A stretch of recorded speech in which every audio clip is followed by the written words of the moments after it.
नमस्कार। आकाशवाणी जयपुर अजमेर से प्रस्तुत है प्रादेशिक समाचार।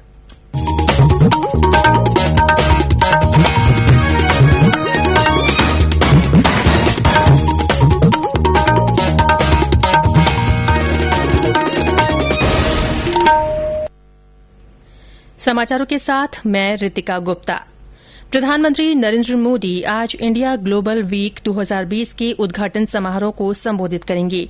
3 दिन के इस वर्चुअल सम्मेलन का विषय है पुनः प्रवर्तक बने भारत और बेहतर नया विश्व। इस आयोजन में 30 देशों से 5000 वैश्विक भागीदार शामिल होंगे। इस कॉन्फ्रेंस के 75 सत्रों को 250 वक्ता संबोधित करेंगे।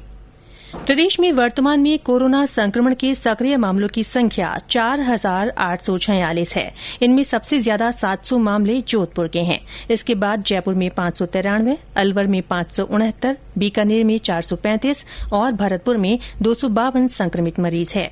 हमारे बीकानेर संवाददाता ने बताया कि यहां अब तक 692 पॉजिटिव मरीज पाए गए। इनमें से 239 मरीज इलाज के बाद ठीक हो गए, जिन्हें अस्पतालों से छुट्टी भी मिल गई है।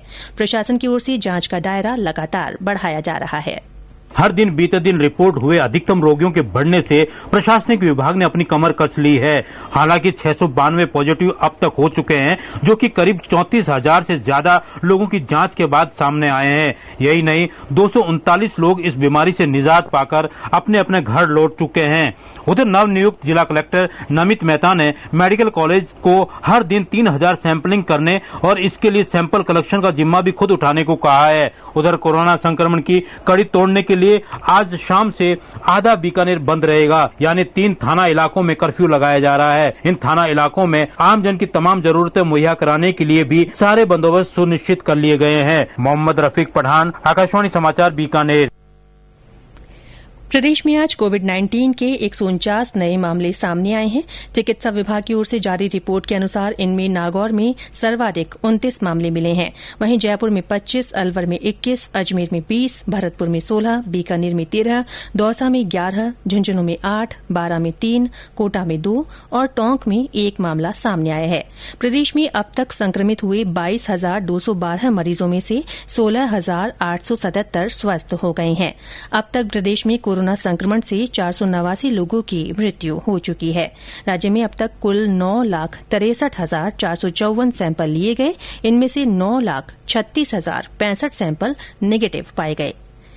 केंद्रीय माध्यमिक शिक्षा बोर्ड ने स्पष्ट किया है कि जिन पाठ्यक्रमों को हटाए जाने की कुछ समाचार माध्यमों में खबरें आ रही हैं, उन्हें या तो संशोधित पाठ्यक्रम में या एनसीईआरटी के वैकल्पिक कैलेंडर में शामिल किया जा रहा है। सीबीएसई ने बताया कि शैक्षिक सत्र 2020-21 के लिए कक्षा 9 से 12 तक के पाठ्यक्रम में की गई कटौती केवल एक बार के लिए है और अगली बोर्ड परीक्षाओं में हटाए गए पाठ्यक्रम से प्रश्न नहीं पूछे जाएंगे।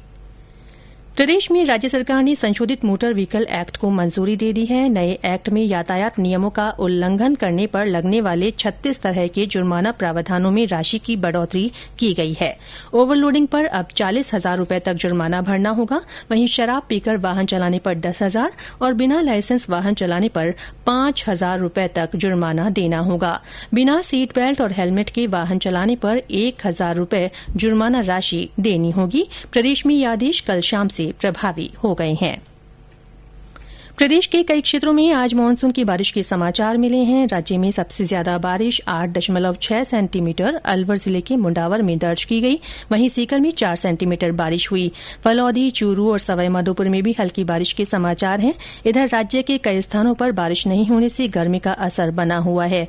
जैसलमेर में आज अधिकतम तापमान 40.6 डिग्री दर्ज हुआ। बीकानेर में 40, बूंदी में 39.5, बाड़मेर में 39, पिलानी में 38.5, चूरू में 38.4, अजमेर में 37.3 और जयपुर में 36 डिग्री सेल्सियस तापमान दर्ज हुआ। मौसम विभाग ने आज पश्चिमी और पूर्वी राजस्थान में कहीं कहीं बारिश की संभावना जताई है। वहीं मानसून रेखा के अब हिमालय की तरफ उत्तर दिशा में खिसकने के कारण राज्य में अगले 3-4 दिन में वर्षा में कमी आएगी। और अब श्रोताओं से आकाशवाणी की विशेष अपील। कोविड-19 संक्रमण से बचने के लिए सुरक्षा और सावधानी रखना ही मुख्य उपाय है। इसलिए स्वयं की सुरक्षा और आमजन की रक्षा के लिए मास्क पहनें, सार्वजनिक स्थलों पर लोगों से 2 गज की दूरी बनाए रखें, कोरोना से बचाव के उपाय अपनाएं, बार-बार हाथ धोएं, यहां वहां नहीं थूकें और बिना मास्क पहने घर से बाहर नहीं निकले तथा अफवाहों पर ध्यान न दें।